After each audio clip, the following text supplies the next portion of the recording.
habang hindi nasisimulan natin ang mga pagdinig sa impeachment, ay nananatiling katanungan at walang klaruhan yung mga pinag-usapan namin sa good government.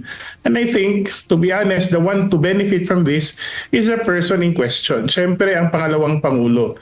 Mahigit 4 na buwan pa ang hihintayin bago umpisahan ang paglilitis kay Vice President Sara Duterte. Ito ay matapos suportahan ng mayorya ng mga senador ang panukalang timeline ni Senate President Francis Escudero para sa impeachment trial. Ayon kay House Assistant Majority Leader, Tingog Party List Representative Jude Asidre, si VP Duterte ang nakikinabang sa pagkaantala ng trial.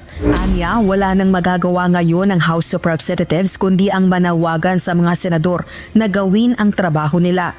Ayon naman kay House Assistant Majority Leader, Taguig 2nd District Representative Pami Zamora, bukod sa interes ni VP Duterte, ay posibleng may iba pa anyang interes na pinoprotektahan ang mga senador. Mostly they're protecting themselves because we are in the middle of campaigning. We're all in the middle of campaigning. A lot of the senators are re-electionists. Wala pang pahayag kaugnay nito sina Senate President Escudero at Vice President Duterte.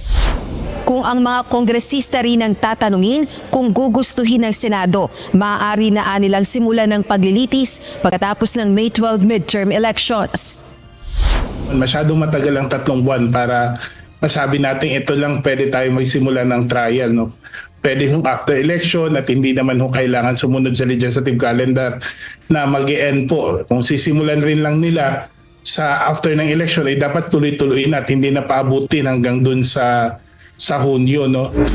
Samantala, inilunsad naman ngayong araw ang People's Impeachment Movement para ipanawagan sa Senado na umpisahan na agad ang impeachment trial ni VP Duterte. Binubuo ito ng mga religious leader at mga pamilya ng mga biktima ng drug war killings sa nakalipas na administrasyon.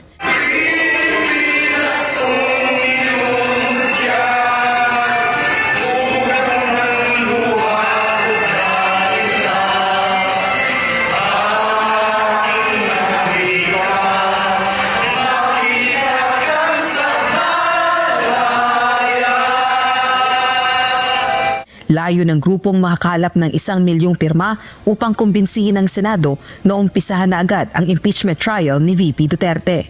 Rosalie Coz, UNTV News and Rescue. Diyos ang aming sandigan, serbisyo publiko ang aming pinahahalagahan.